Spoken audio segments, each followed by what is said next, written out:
السلام عليكم أصدقائي الأعزاء. نقدم لكم على السريع الموعد والقنوات الناقلة لمباراة منتخب المغرب ضد منتخب البنين الودية استعدادا لنهائيات كأس إفريقيا.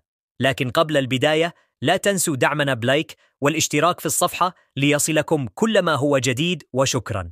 وتجرى مباراة الفريقين اليوم الاثنين 9 يونيو ابتداء من الساعة 9 مساء بتوقيت المغرب، ويحتضن ملعب فاس الكبير القمة النارية.